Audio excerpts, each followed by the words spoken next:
Hello, and welcome back to Let's Play 80 Days. I'm your host, BringItDon, and we're going to sleep at the North Pole.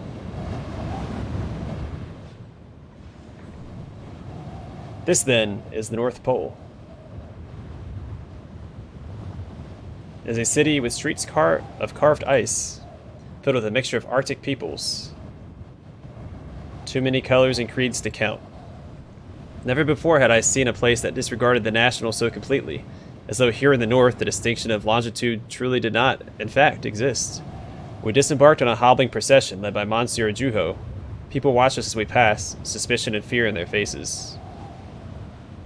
I kept my head high and proud, not wishing to let the churning discomfort I felt in my guts show on my face. It is not personal. Madame Juho put a hand on my elbow. You are the first outsiders to set foot here since the city's founding. A privilege, I answered. You mean you were thankful to be alive? Well, you're quite right, she said grimly. I had to beg my father to let you come. And I thought you disliked me. Don't, she replied tightly. I cannot laugh about it. Alright, Madame Juho's expression was unreadable. We will tend to the injured and let you rest. Tomorrow, most likely, you'll be called to the council. For judgment? I asked half-jokingly. At least that's what I told myself. She only set her mouth into a thin line and led us silently to a low-roofed tent hung with carved walrus tusk and polished antlers. No doubt hastily cleared for our arrival. No matter, at least we are alive. Explore for a few hours. I claimed a bed heaped with furs and blankets, and after being chased from Monsieur Fogg's bedside by a sharp-tongued doctor, I sought out Madame Juho for more answers. I was not the only one to have this idea. She was in the midst of a heated argument with the chief navigator. I hung back for a moment to listen. I thought we were colleagues, friends, the chief navigator stormed. You interfered with my instruments. I had a compelling reason, Madame Juho replied shortly. I found my shoulders hunched defensively. Did you or did you not cause the crash? I demanded. That is the question. I did not, but knowing that will not aid you. Her dark hair flew about her face. The world is not so simple. I will not let you cast me as a villain. Are you a hero, then? No, not that. Not at all. The rage dissipated, leaving her face empty and ravaged. I'm trying to live my life the best that I can, in the circumstances I was born into. You see how strange those circumstances are, hiding up here like thieves in an attic. Your people choose to live here like this, I replied hotly. Do they? She replied. Sometimes each choice is a sacrifice, and all you can decide is what to lose, Madame Juho shuddered. I pulled her into an impulsive embrace. Really? She sobbed once, harsh and terrible, before scrubbing her hands over her face and fleeing wordlessly into the night. Well, that's odd. The council met again, against the towering steam boilers in the heart of the city, both literal and figurative. 15 men and women sat in simple chairs of sinew and fur, drawing their authority from the technological marvel which they commanded. The survivors of the expedition were gathered. 15? It's always good to have an odd number of people on a council, so you can, have a tiebreaker. I saw familiar faces among them. The chief engineer and pilot, jostling, Monsieur Mazensky and his Pomor hunters glaring and gaping in equal measure. I stood with them. May as well. It was not good practice to stand against the Artificers Guild, and hoped some of their immunity would extend to my person and my masters. Monsieur Juho stood, and silence rippled out. He spoke a commanding sentence in... was that Turkish? The Artificers nodded, apparently conversant in the tongue. Despite their largely Nordic origins, I peered at them in bafflement. Madame Juho elbowed me sharply. Pay attention, she hissed. Can you interpret for me? I hissed back. Turkish, really?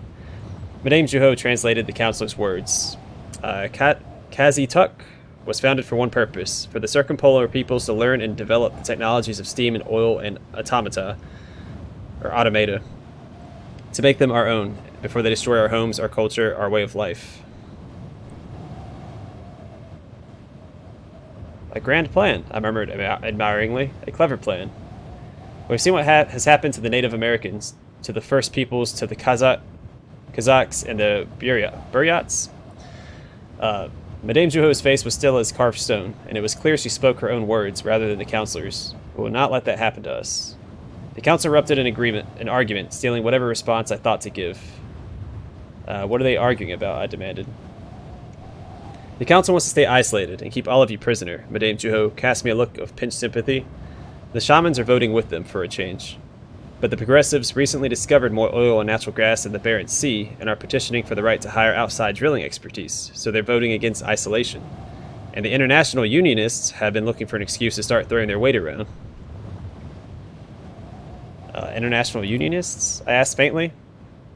Oh yes, they want a nation of circumpolar peoples, tying together any lands that fall within the Arctic Circle, Madame Juho smiled. We're more Arctic than we are Russian or Finnish or Laplander, are we not? What does a Muscovite truly know of winter? Do you support them? If they succeed, then we will be at war with half the world. I am too practical to court war, her eyes gleamed. For now, anyway. There was a sudden hubbub and a loud announcement. Heard some of the expeditioneers gasp and tremulous smiles on few faces. What did the councillors say? I demanded. But Madame Juho's expression was blank. Passepartout, I am sorry. Do they intend to keep us? You'll be our guests until the council is ready to announce itself to the world. I demanded the chance to plead our case. For a moment, Madame Juho considered my words, then she shook her head. I have seen your tongue in action, Passepartout, she declared coldly. I have no doubt you might convince the council to do something against its interests. I will not help you, not again. A set of guards began herding us back to our lodgings, and I threw myself on my pallet. This, it seemed, was to be the end of our great adventure.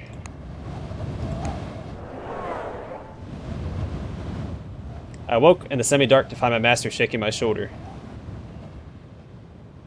Monsieur Fogg, I exclaimed. He placed a finger to his lips, and, at his unspoken command, I quietly gathered up our bags and followed him into the ice-packed streets. We are not staying here, Passepartout, he told me, and then pointed at a pair of dark airships to the west of the city. We have a wager to win, and that is our way. Shall we commandeer the vessel?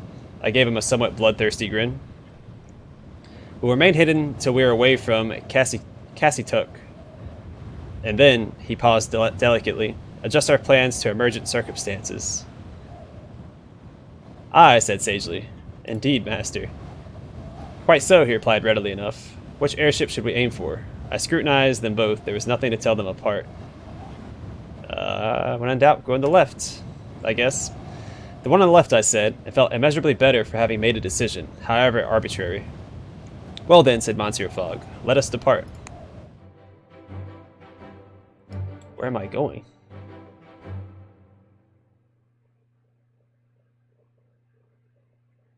Wow, that is a heck of a trip. What? Where am I going? Oh my goodness, come on. Map. All the way to Winnipeg. That's a heck of a trip. Let's go, I guess.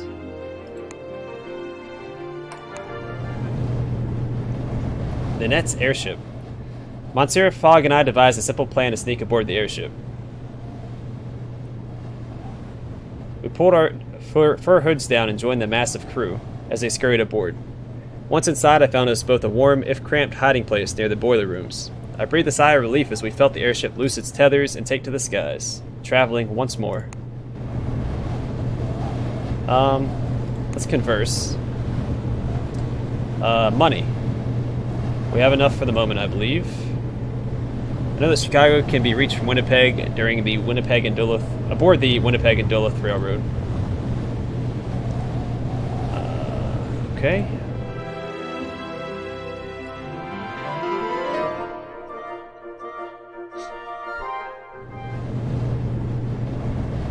We're moving much faster than we did the initial trip. We were woken by a series of loud raps against the door of our hiding place. Please come out, a voice called. We know you're there. I remained silent, causing a warning glance at my master. I heard a loud sigh from outside, and the voice continued. Don't worry, you're safe with us. Monsieur Fogg took matters into his own hands and opened the door. An A middle-aged Nenet's woman stood at the head of a small troop of guards. I am Captain Ain Benito. The woman grinned, her dark eyes glinting. And you two are aboard my beautiful ship. She is a wondrous vessel indeed, I agreed, reasoning that all captains like to hear their airships praised, even by stowaways. Isn't she? Captain Benito sighed. She's the most aerodynamic ship ever built. The lines of her hull are quite remarkable, I agreed, with a sickly smile. The captain stroked a bulkhead besottedly. Oh, you're really too kind, she murmured. I summoned all of my courage. Where, pray, is our destination? The captain cleared her throat. We're heading to Winnipeg in Canada. I see no reason to alter our course, do you? Indeed not, Captain, I replied heartily, a grin spreading under my fine mustache. Well then, the captain continued briskly, let's get you a proper cabin and a good meal. It's roast seal tonight, and cook's an absolute marvel with seal. As we settled down for the night, I was struck by an unrelated thought. Monsieur Fogg, the dateline. I have altered our watch already, Monsieur Fogg replied calmly. Do you think I might forget? My master was, of course, correct. With an eye such as his, it was unthinkable he might miss such a detail. We had reached the point already directly opposite Greenwich, where the hours we had lost traveling around the world were added back. A whole extra day.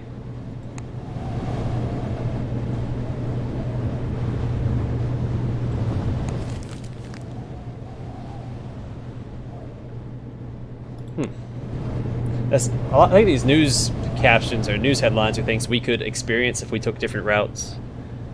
The captain brought us out a bottle of acrid spirits, our second night aboard, and handed it around. I took a sip, felt my throat catch fire. It felt as though my head had been shattered and hastily reconstituted. My tongue was entirely blessedly numb. Strong stuff, I managed to cough out, to scattered applause and hoots.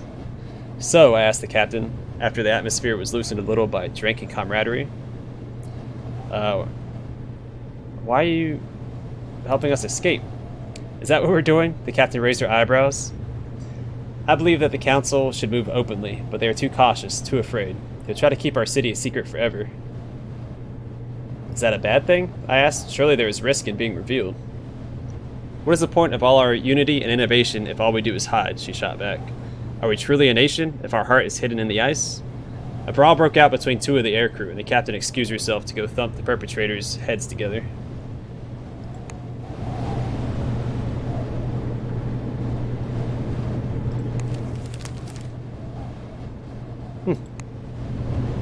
That's fitting. That's us. The outline of the coast of Hudson Bay loomed gray and barren through the observation windows. We're here already, I exclaimed. One of the navigators preened. Our ships are the fastest in the air, he boasted, cracking his knuckles. Not that the rest of the world knows anything of it. We tethered smoothly and disembarked onto sweet, blessed land. Good luck, Passepartout, Captain Benito called, in parting. You have done the Arctic peoples a great service this day. Did I? I stowed aboard an airship that carried me to Winnipeg for free.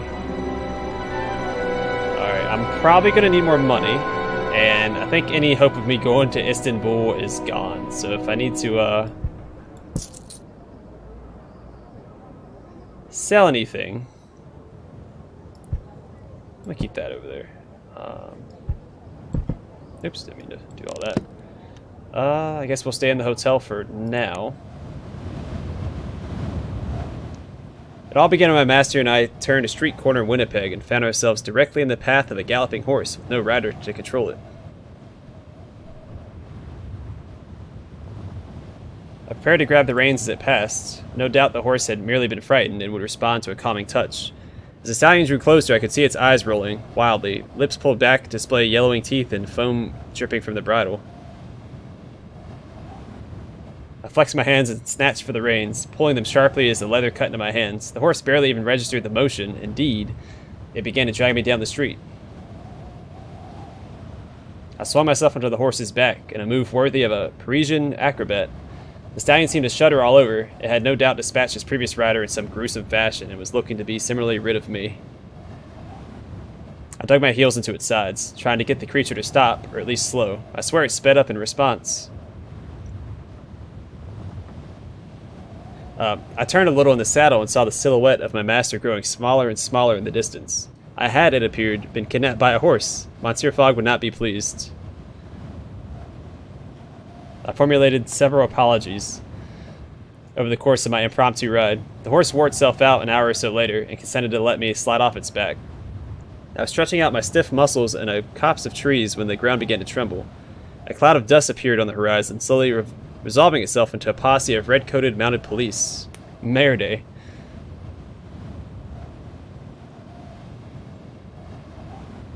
I raised my hands and tried to look harmless as they approached. The fellow in the lead drew up his own mount sharply and fixed me with hard blue eyes. Stop right there, horse thief.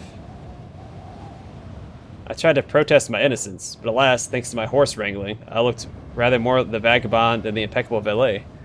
In a trice, I found myself captured, bound, and hauled off to spend the night in Gaol, or Gao.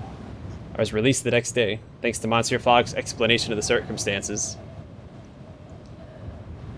The mounted police did not take very kindly to my suggestion that they incarcerate the demon horse for abduction, and the blue-eyed fellow in charge encouraged us both to leave Winnipeg at our earliest convenience.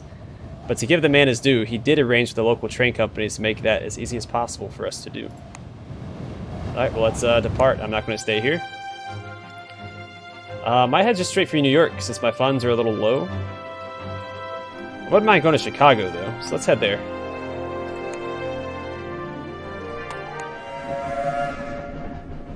We'll go to Chicago, and then we'll probably call it an episode. The train from Winnipeg to Chicago was a dented, ponderous thing made of blackened iron. It looked dependable, which is all I cared about, in truth. It did not seem the sort of train to break down or veer off course or be beset by bandits. It seemed to lack the imagination somehow. Monsieur Boslov, greetings, Passepartout. Let's talk about Chicago. Moving their horses around on steamrollers. Is Chicago to Washington? For geometric equipment from Washington. Okay. Talked about Washington twice. Regret that. I encountered a Czech construction worker from Chicago with whom I fell into conversation to find he was working on building the world's very first skyscraper in Chicago. 10 stories high with a frame of structural steel and completely fireproof, he boasted. Is it safe to build so high? I boggled, feeling a little queasy. The construction worker laughed off my concerns. You mark my words, we'll be building stratosphere scrapers next. 10 stories will seem like nothing at all. I smiled at his enthusiasm, pleased to have met a man who made history with his own 2 hands.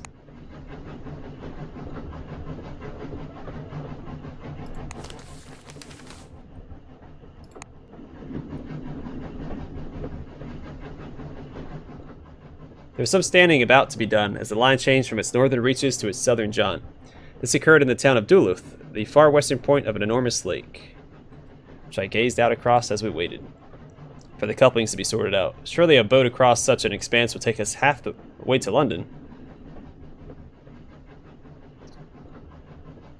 But I did not suggest a change of route. The train was comfortable enough, warm, and the passengers entertaining. We reboarded swiftly and continued our journey in relative comfort. Oh, we're going straight to Chicago.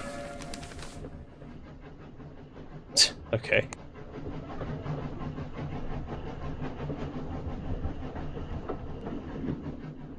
At luncheon, a blousy, blonde-haired doctor took several of the passengers to task for failing to wash their hands before taking their meal.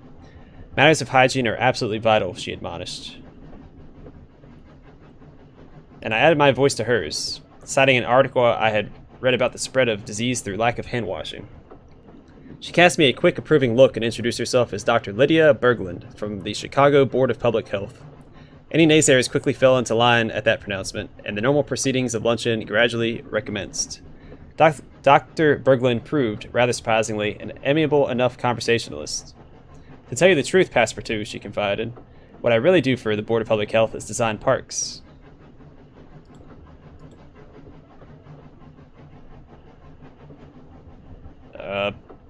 Okay, then what do parks have to do with health? Parks are the lungs of the city. Dr. Berglund's eyes shone with the intensity of a zealot. That is what my mentor, the great Dr. Rausch says. We're building parks all across the city with toilets and sanitation, closing down cemeteries full of festering corpses and making them places of health and greenery and community. Very admirable indeed, I remarked, which rather encouraged her to tell me about the latest park to be renovated in somewhat microscopic detail. Still, an afternoon spent with a passionate woman is never cause for regret. And we're going to call it here, and in the next episode we'll explore Chicago, the city, the Windy City? Yeah, that's what it's called. Anyway, thanks for watching, and I hope to catch you there.